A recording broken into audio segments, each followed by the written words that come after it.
মোদি সরকার কেন করলো? মোদি সরকার জবাব দিতে হবে বাংলাদেশের প্রত্যেকটা মানুষের কাছে। এটা তো স্বাভাবিক বন্যা না, এটা সম্পূর্ণ রাজনৈতিক বন্যা। পাকিস্তানকে আমরা ধরে নেই যে আমাদের শত্রু, কিন্তু শত্রু দেখছি বাংলাদেশ বলে তাদের জয়ধ্বনি দিচ্ছে, আমাদেরকে অ্যাপ্রিসিয়েট করছে, এবং বন্ধু দেশকে দেখছি ক্রমাগত পানি খাওয়িয়ে আমাদের দেশের মানুষকে মেরে চলছে। India is not friend.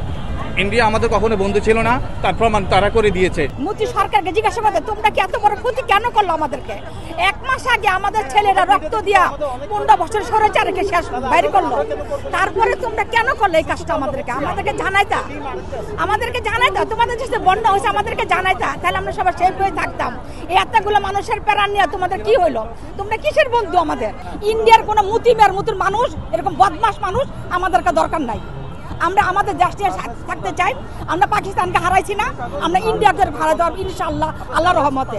আমাদের বাংলাদেশের মানুষের সাহস আছে, আমাদের বাংলাদেশের ছেলেদের সাহস আছে, আমাদের বাংলাদেশের ছেলেদের বুদ্ধি আছে, আল্লাহ রহমত আছে। কেন আর এই কাজ কেন করলো? এই মোদি সরকার কেন করলো? মোদি সরকার জবাব দিতে হবে বাংলাদেশের প্রত্যেকটা মানুষের কাছে, 30 লক্ষ মানুষের কাছে জবাব দিতে হবে মোদি সরকারকে।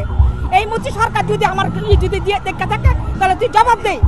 এতগুলো মানুষকে না বাসায় বন্যার মধ্যে, এটা তার কোনো কাজ হলো না। তুই কোনো সরকারের যোগ্যই না, তুই ইন্ডিয়ার কোনো সরকারের যোগ্য না, তুই একটা দালাল, একটা দালাল।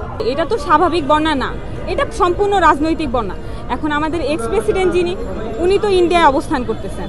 এখন উনাদের দলের সাথে স্বাভাবিকভাবে ইন্ডিয়ার রাজনৈতিক দলগুলোর একটা ভালো সম্পর্ক আছে। এখন উনি যেহেতু ইন্ডিয়ায় অবস্থান করছেন এবং উনি পদত্যাগ করেছেন, বাকি পরবর্তী সরকারগুলোর সাথে তাদের সম্পর্ক ভালো নাও থাকতে পারে। এখন এমনও হতে পারে কিছুদিন আগেও বন্যা হয়েছে, এর পরবর্তীতেও আবার নতুন করে বন্যাটা সৃষ্টি হয়েছে, এবং এখন পূর্ববর্তী তুলনায় আরও বেশি বাঁধগুলো ওপেন করা হয়েছে। এখন হ্যাঁ, সচরাচর বন্যা হয় না, আর এখন অধিক বাঁধ খুলে দেওয়ার কারণে আরো বেশি বন্যায় প্লাবিত হচ্ছে। তো এটা স্বাভাবিকভাবে বোঝাই যায় যে এটা একটা রাজনৈতিক বন্যা। আমরা ভারতকে বলবো, আমরা তো স্বাধীন সার্বভৌম দেশ, সেখানে যাতে তারা হস্তক্ষেপ বন্ধ করে, আর তা না হলে আমরা সেটা মোকাবেলা করব। সেটা কিভাবে সম্ভব? সেটা আমরা আন্তর্জাতিকভাবে, যেহেতু আমরা আইন বিশ্বাসী, আমরা আইনের মাধ্যমে সেটা মোকাবেলা করব।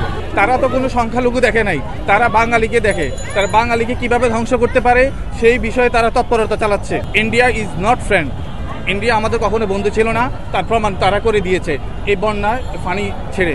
এই জিনিসটার অবশ্যই বিচার হওয়া দরকার, এবং বিচারটা আন্তর্জাতিক আইন থেকে, এটা যদি শক্তভাবে না করা হয়, আমার মনে হয় না এটা কোনো রুখে দাঁড়ানোর কিছু আছে। কারণ পার্শ্ববর্তী দেশ আমাদের, যেই পাকিস্তানকে আমরা ধরে নেই যে আমাদের শত্রু, কিন্তু শত্রু দেখছি বাংলাদেশ বলে তাদের জয়ধ্বনি দিচ্ছে, আমাদেরকে অ্যাপ্রিসিয়েট করছে, এবং বন্ধু দেশকে দেখছি ক্রমাগত পানি খাওয়িয়ে আমাদের দেশের মানুষকে মেরে চলছে।